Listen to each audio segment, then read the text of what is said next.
Muy buenas buscadoras y buscadores, bienvenidos al nuevo programa del Buscador Mental. Hoy tenemos al gran Mario Alonso Puig, que nos va a dar unos consejos y nos va a dar una charla, vamos a hacer unas preguntas sobre el tema de cuando tenemos una mente un poco desenfocada. ¿Cómo podemos hacer para solucionar todo esto? Que nos ayude un poquito en nuestro desarrollo personal y seguramente conociéndole y conociendo toda su sabiduría tendremos una gran charla con él.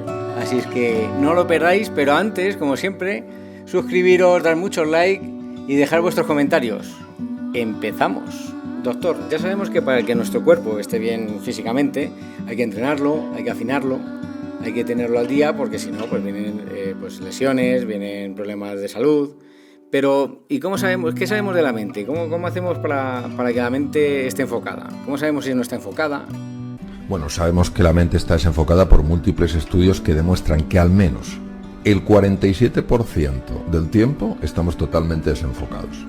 Si esto fuera una cosa anecdótica, no tendría más importancia. Uno se enfoca y ya está. Es que el desenfoque de la mente está asociado con una reducción de la salud, con una reducción de la eficiencia, con una reducción en la capacidad de aprender, de tomar buenas decisiones y con una reducción en la capacidad de conectar con los demás. ¿Por qué es esto? Porque hay un circuito en el cerebro, uno de mis maestros, el profesor Jackson Brewer, es uno de los que más lo ha investigado. Hay un circuito en el cerebro que se llama la red neuronal por defecto. Es la red del despiste. Tiene sus funciones hasta cierto punto, pero cuando estamos en esa red durante demasiado tiempo, hay otra red que está desconectada, que se llama la red ejecutiva central. La red ejecutiva central es la que nos ayuda a estar en el presente, es decir, en el momento, aquí y ahora, recibiendo muchísima más cantidad de información y por tanto tomando decisiones más deprisa. La red neuronal por defecto nos lleva siempre al pasado o al futuro. Al pasado, a ver qué hice, tenía que haber hecho otra cosa, al futuro para preocuparnos.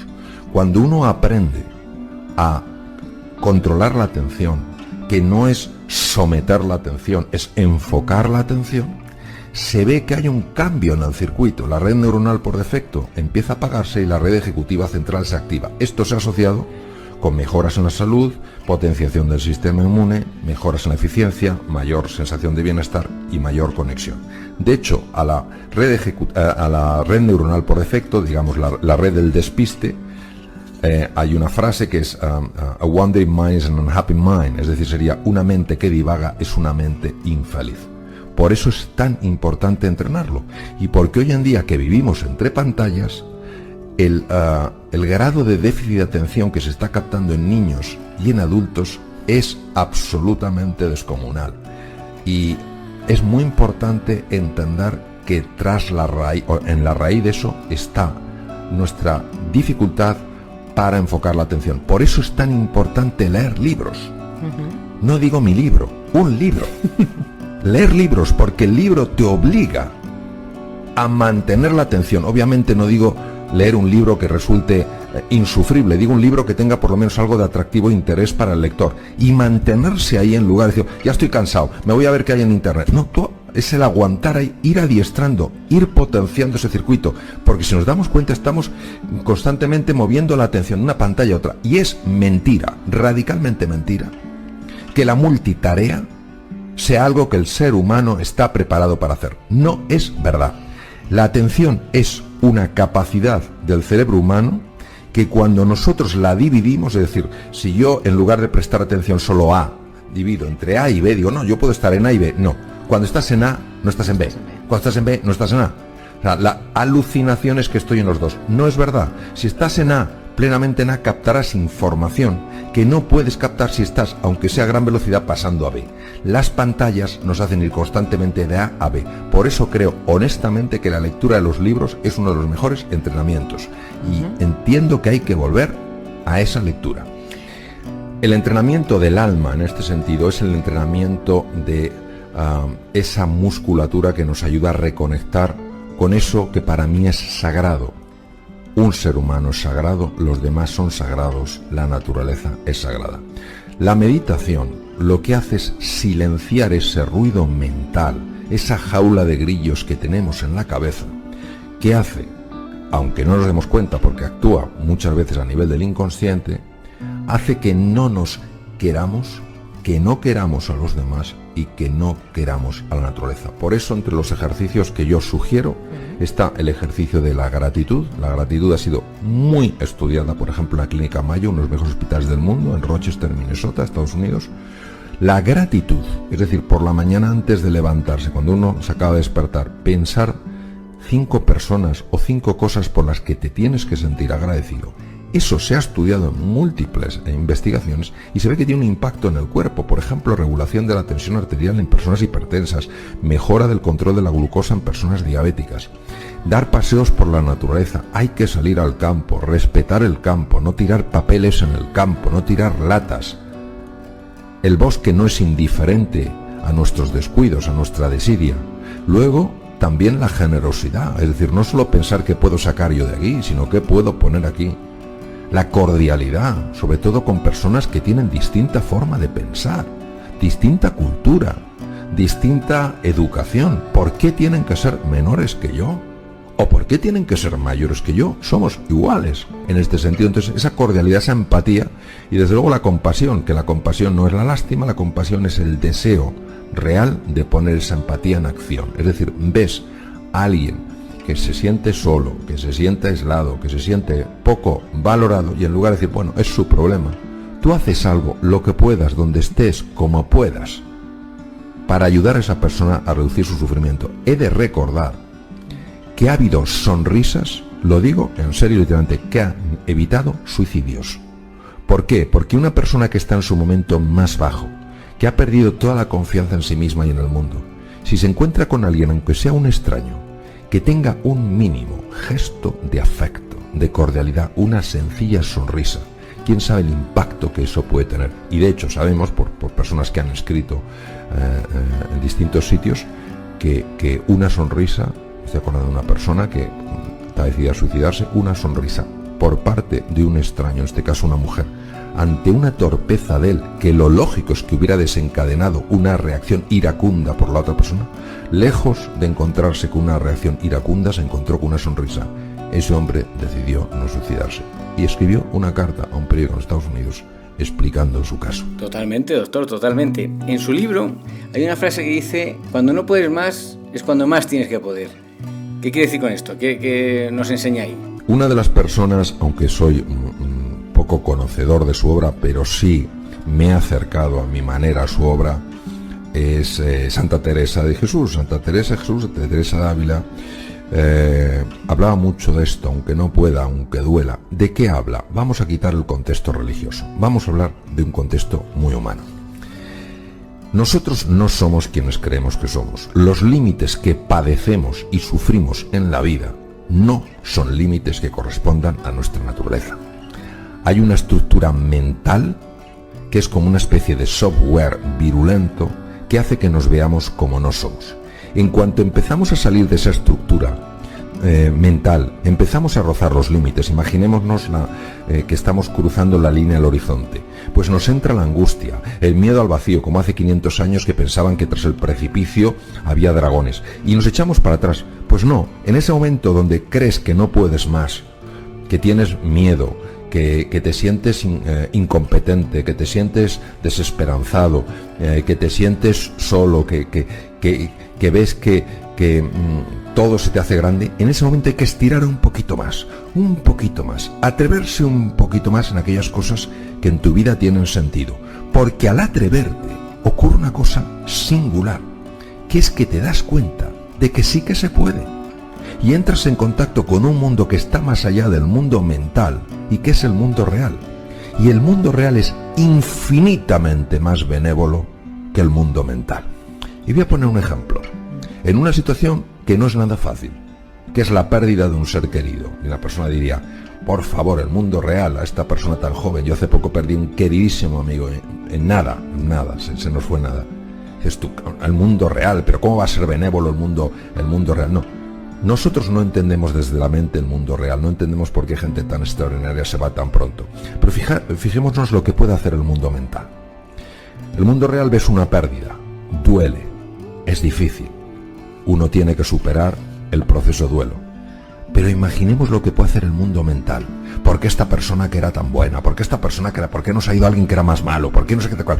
Y nos mete en una dinámica que lejos de ayudarnos a recuperarnos de la pérdida, lo que nos llena es de frustración, de resentimiento contra la vida, de desesperanza, de sensación de que la vida es algo tan absolutamente incierto que nos supera. Por eso creo que todo acercamiento al mundo real, incluso con sus dificultades, nos va a ayudar a encontrar nuestros verdaderos límites, que desde luego son muchísimo más superiores, o sea, muchísimo más, ¿cómo diría yo? Nos damos cuenta que los límites que nos contienen no son reales en absoluto, es decir, que el campo de juego que tenemos, el mundo de posibilidad y de oportunidad, es infinitamente superior al que creíamos. Y doctor, ¿qué ejercicio nos puede recomendar para acercarnos a todo esto? Unos da gracias y algún ejercicio más que nos pueda recomendar para poder llegar a este punto.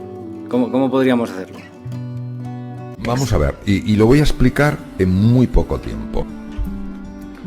La clave para serenar la mente solo es una, en mi experiencia, que es el dominio de la atención, que no es el sometimiento a la atención, es el gobierno de la atención. Entonces, la atención hay que dirigirla a el presente, cuando el circuito de la mente errante lo va a querer llevar al pasado en sus lamentaciones y al futuro en sus preocupaciones. ¿Qué es lo que está vivo aquí y ahora? Algo tan sencillo como las sensaciones de mi cuerpo. Sensaciones como puede ser pues lo que yo noto en la mano en este momento, lo que noto en el codo, o la respiración que noto que va haciendo que mi cuerpo se expanda y se retraiga.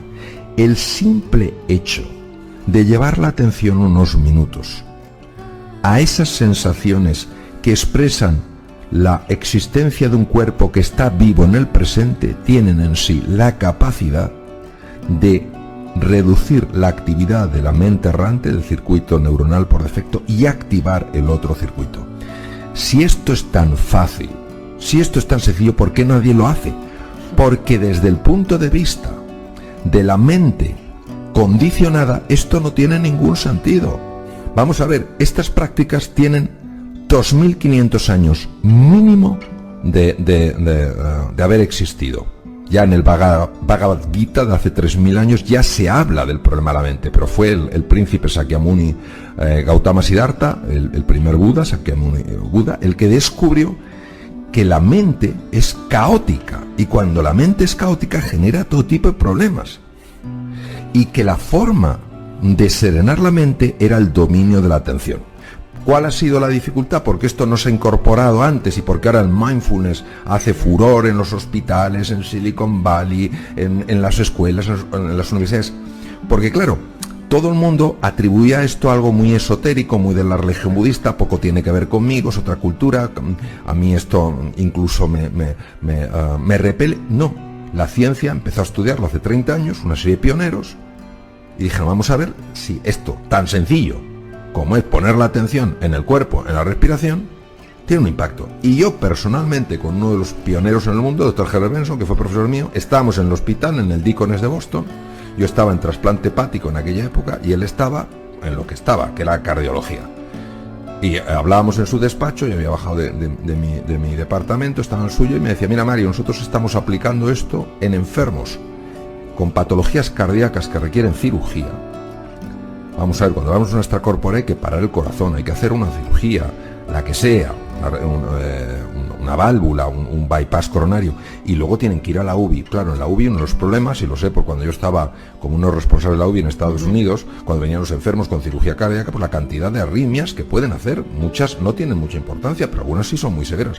Pues el doctor Benson, cardiólogo de la universidad, decía, personas que han practicado esto antes de entrar en quirófano, obviamente no el día antes, se les enseña a practicarlo antes, se les pone a dormir, van a la UBI y estando inconscientes se ve que tienen menos arritmias, es decir, de alguna manera el cuerpo incorpora esto como un recurso. Entonces, claro, han hecho falta toneladas de tinta y cientos de investigaciones para dar validez a algo que ya tenía validez, pero nosotros que somos, yo entre ellos, con una mente tan, a veces tan excesivamente científica que no lo creemos hasta que no lo vemos, hemos necesitado mucha investigación científica para descubrir que efectivamente estas personas, los budistas, como también los padres cristianos del desierto en el siglo IV después de Cristo, en Egipto, Siria, descubrieron que para estar bien en la vida hay que serenar la mente, y para serenar la mente hay un camino que es enfocar la atención. Doctor, en este tiempo en el que estamos y en el que vivimos, que todo es todo rápido, todo urgente, todo muy estrés, no sé si para nuestro desarrollo personal, parar, hacer meditación y tomar un tiempo para nosotros, según la ciencia, tiene realmente contrastado unos beneficios. Sin ninguna duda. Tú fíjate que nosotros manejamos sin darnos cuenta un esquema que tiene bastantes deficiencias, que es: yo tengo que hacer un montón de cosas para tener un montón de éxito y ser famoso, cuando en realidad habría que invertir el esquema. La clave es quién eres tú. Desde el ser, tú haces y tú obtienes. Todo lo que tiene que ver con el ser tiene que ver con el crecimiento personal. Es decir, en el fondo todos somos mineros que tenemos que picar mucha roca de granito para acabar encontrando la veta de oro.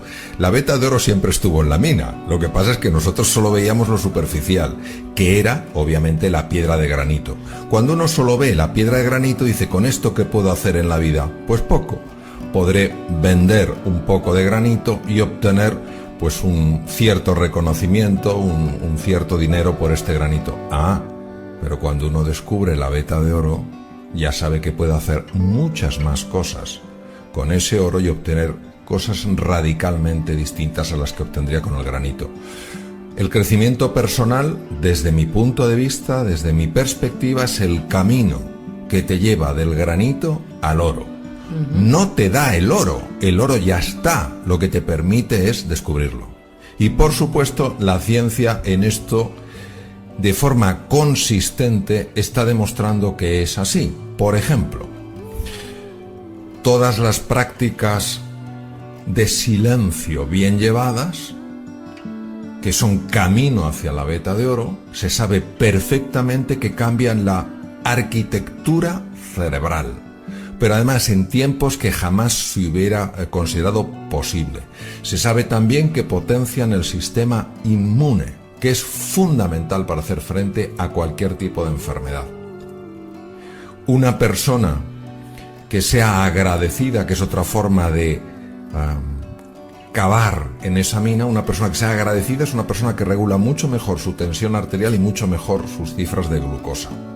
Entonces, al final se ve que todo está conectado, es decir, la dimensión más sutil, que es la dimensión, podríamos decir, espiritual, la dimensión que se acerca más a ese oro, está totalmente conectada con la dimensión física, porque ambas dimensiones se pueden distinguir, pero no se pueden separar. Es como si yo quiero separar la palma del dorso de mi mano. No existe una mano que no tenga palma y no tenga dorso. Lo que sí puedo es distinguirlas, pero están tan perfectamente entretejidas que es una unidad. Entonces, en el ser humano está perfectamente entretejida su dimensión física, anatómica, fisiológica, con su dimensión mental y su dimensión trascendental. La gran ventaja de esto es que todo impacto a nivel físico, impacto positivo me refiero, que tiene que ver precisamente con el crecimiento personal, que por supuesto incluye al cuerpo, incluye nutrición, incluye descanso, incluye ejercicio físico, tiene un impacto directo en los procesos mentales. Las personas que hacen ejercicio físico, que cuidan su nutrición, son personas que están más tranquilas, que son más serenas, que son más entusiastas, está más que visto. Y además afecta a su dimensión anímica. Son personas más agradecidas, son personas más generosas. La persona que cuida sus procesos mentales, que practica mindfulness, que consigue equilibrar la mente caótica, es una persona que potencia, como he dicho, la función de su cerebro, la función de su sistema inmune. Y además resulta que es una persona que cuida mejor de la naturaleza, que es más amable, más afectivo con la naturaleza. La persona que por las mañanas, en lugar de enfadarse ante la cantidad de cosas que tiene que hacer, muestra una gratitud por tener un día más que poder vivir, es una persona que curiosamente vive con más equilibrio mental y con más salud física. Entonces son tres dimensiones entretejidas. ¿Qué pasa? Que normalmente, como la dimensión mental y la dimensión espiritual son dimensiones sutiles, pues hasta que la ciencia no ha mostrado cómo esas dimensiones tienen un impacto a nivel corporal, pues no se han aceptado. No lo hemos creído. Bien, y sabiendo que tiene todos estos beneficios, ¿por qué cree usted que seguimos, incluido yo, sin sacar tanto tiempo como creo que tendríamos que sacar, para estar en silencio, para estar en el momento de plenitud, para autoconocimiento, para autoayuda? ¿Por qué cree usted que pasa? Que lo vamos dejando y al final nunca tenemos tiempo. Porque la lente a través de la que miramos la realidad es una lente defectuosa. O sea, nosotros nos creemos lo que nos dice la lente, cuando la lente lo que nos está diciendo no es verdad. La lente nos está mostrando el mundo mental, no nos está mostrando el mundo real. Es decir, si yo en el mundo real tengo tiempo, pero en el mundo mental no lo tengo, yo daré más valor, más credibilidad al mundo mental que al mundo real. Pongo un ejemplo. ¿Que tenemos tiempo? Por supuesto que tenemos tiempo. ¿Que percibimos que no tenemos tiempo? Por supuesto que percibimos que no. Ahora voy a poner este ejemplo tan sencillo. Un amigo mío encuentra en una casa de su bisabuelo un pequeño baúl que por alguna razón no lo habían visto antes. Lo abre y había un periódico mi amigo es austriaco, un periódico de aquella época, comienzos del siglo XX. Sección de sucesos. Un tranvía atropella y mata a un anciano de 41 años. A comienzos del siglo XX, una persona de 41 años era un anciano. Hoy podemos vivir hasta los 90 años fácilmente y nuestros hijos vivirán probablemente más allá de los 100. ¿Cómo es posible que nos quejemos del tiempo? Es nuestra gran excusa. Nosotros no tenemos un problema de tiempo, tenemos un tema de prioridades. Y tenemos que entender que hay tiempo para hacer lo fundamental, pero no hay tiempo para hacer todo. Entonces, uno tiene que decir qué es lo esencial en su vida. Entonces, lo que no te puedes ir a dormir, yo lo entiendo así, es diciendo no he tenido tiempo. ¿Para qué? No he tenido tiempo para hacer lo fundamental. No.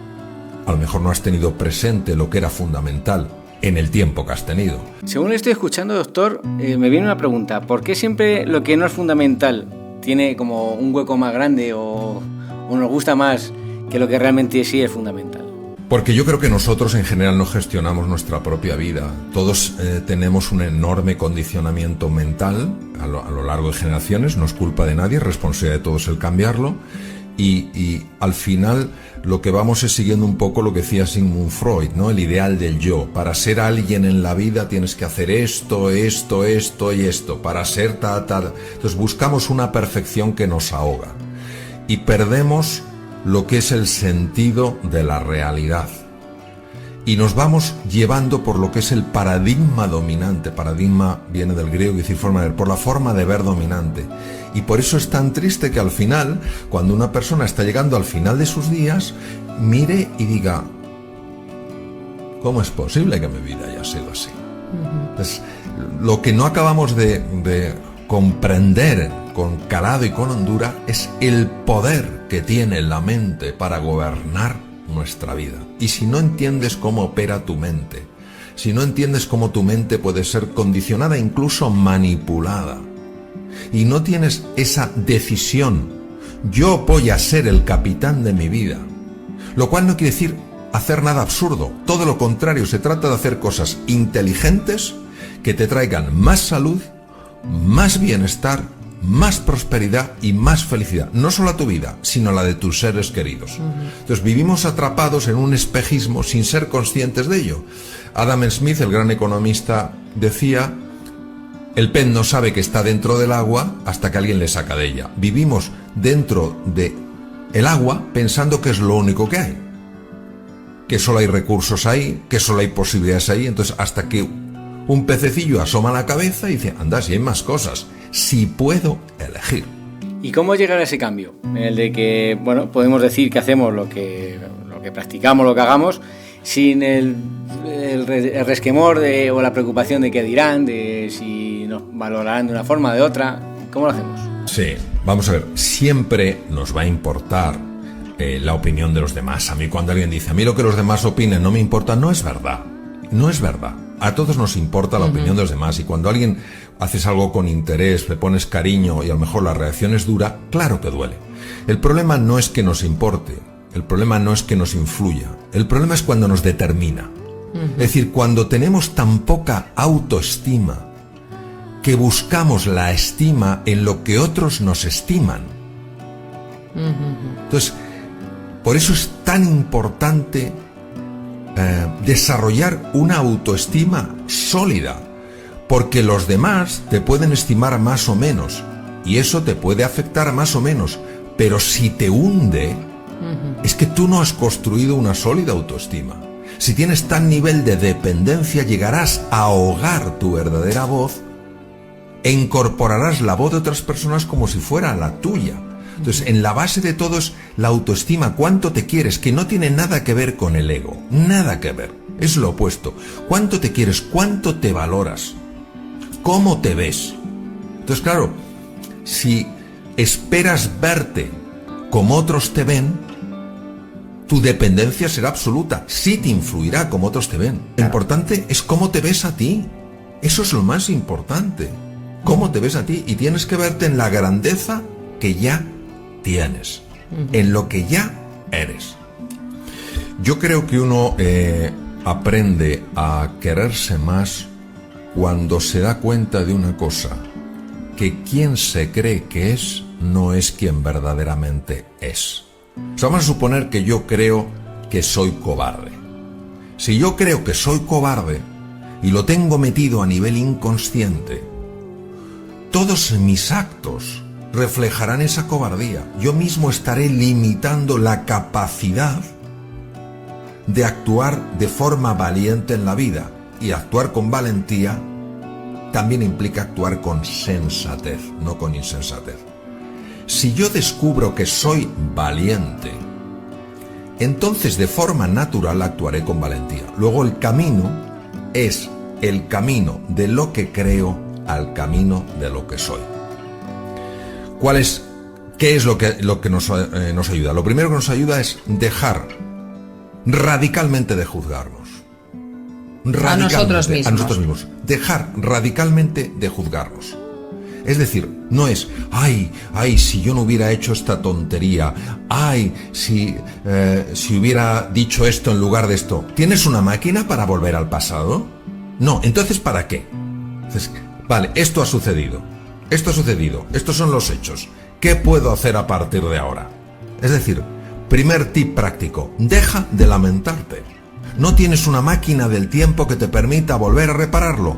¿Qué tienes ahora? ¿Por qué esto es tan importante? Porque si conoces un poco cómo funciona el cerebro, la interacción con los procesos mentales, la persona que se está constantemente lamentando afectivamente entra en un estado emocional que por su propia naturaleza bloquea las capacidades creativas del cerebro. Es decir, tu capacidad de resolver hoy, de mejorar lo que hoy, la eliminas cuando te estás lamentando por el ayer. Segundo, cuando tú te estás angustiando con el futuro. Ay, Dios mío, ¿y esto qué repercusiones tendrá en el futuro? Y no sé qué, tal. Esa angustia también va a impedir tu capacidad de anticipar en el presente para estar mejor preparado para el futuro. Eso es lo primero. Lo segundo es desarrollar la compasión hacia uno mismo. ¿Qué es la compasión? La compasión va más allá de la empatía. La compasión es acción, es empatía en acción. Es decir, he cometido un error. De acuerdo, lo he hecho a propósito, pero ¿cómo voy a cometer un error a propósito? Yo no sé las fuerzas que hay dentro de mí. Yo no sé las dinámicas mentales que operan por debajo de mi conciencia. ¿Por qué tengo que juzgarme con esa dureza? De hecho, la culpa y la vergüenza, lamentablemente, en montones de contextos y en montones de países y en montones de situaciones y en montones de épocas históricas, han sido utilizadas para controlar a las personas. Yo tengo que ser consciente cuando he causado un daño. Esta falta de empatía, esta falta de reconocimiento del error es muy peligrosa. De hecho, en las psicopatías severas hay una falta de esta emocionalidad, de este reconocimiento del daño. Entonces, al causarse un daño, lógicamente hay una experiencia de tristeza. Y esa tristeza es el reconocimiento de un daño causado. Si esa tristeza la transformo en culpa y en vergüenza, lo que estoy haciendo es cambiarme. Ya el mensaje no es, hay que educar a Mario, sino hay que castigar a Mario. Claro. La intención profunda es la clave de todo. Si mi intención es educar, yo abordo la situación de una manera. Si mi intención es castigar, lo que voy es a dañar. Claro. Pues es una amabilidad con uno mismo sin perder por ello firmeza. Cuando uno se va a la culpa y al castigo, ahí no hay firmeza, ahí lo que hay es dureza. Y de allí no puede crecer nada bueno. Entonces a mí me parece, lo utilice quien lo utilice, que la culpa, que es por lo que has hecho, y la vergüenza, que es por lo que eres, no tendría que tener cabida en nuestra vida. Pues muchas gracias, doctor. Como siempre es un placer y un gusto aprender de sus enseñanzas. Antes de acabar, como siempre, haré el resumen de lo que nos ha enseñado el doctor Mario Alonso Puig, que es el siguiente. En este capítulo, el doctor nos ha dicho que la mente normalmente la tenemos desenfocada el 47% del tiempo, que está asociada a la reducción de la salud, a la toma de decisiones y a la relación con el resto de la gente. Y nos recomienda volver a la lectura y a la meditación para silenciar nuestro cerebro y evolucionar para ser mejor persona. En el siguiente punto, el doctor nos dice que los límites que tenemos no corresponden a nuestra naturaleza y que vienen solo de nuestra mente. Que cuando veamos una complicación muy grande y veamos que no haya salida, que demos el salto del mundo mental a mundo real. Ahí será cuando nos demos cuenta que no es tan imposible nada de lo que decimos. A continuación, nos ha recomendado unos ejercicios, como el dominio de la atención dirigiéndose al presente. Lo único que podemos tener seguro de referente del presente es nuestras sensaciones con el cuerpo, nuestra respiración, nuestros latidos de corazón, todo esto. En el siguiente ejercicio, el doctor Mario da recomendación de ejercicios, y en el que más hace hincapié es en el dominio de la atención dirigiéndola al presente, que nos dice que en el presente lo que más podemos atender es nuestro cuerpo, nuestras sensaciones corporales, nuestra respiración. Y la mejor forma para controlar estas sensaciones nos dice que es la meditación, que nos llevará más a punto de la conciencia. Por otro lado, también nos ha dicho que todo lo que tiene que ver con el ser tiene que ver con lo del crecimiento personal, y que para poder ser y tener un gran crecimiento personal hay que trabajar nuestra mente física junto con la mental y la trascendental. Nos cuenta que tampoco hay ningún secreto ni varita mágica, que lo que hay que buscar siempre es un espacio de tiempo para poder practicarlo. Y por último nos dice que el cambio siempre llegará cuando no nos determine la opinión de los demás, ya que solo nuestra autoestima será el secreto para el cambio. Buscadoras y buscadores, hasta aquí el capítulo de hoy, espero que os haya gustado, que me regaléis muchos likes, que hagáis vuestros comentarios, que os suscribáis y os espero en el próximo capítulo. ¡Hasta luego!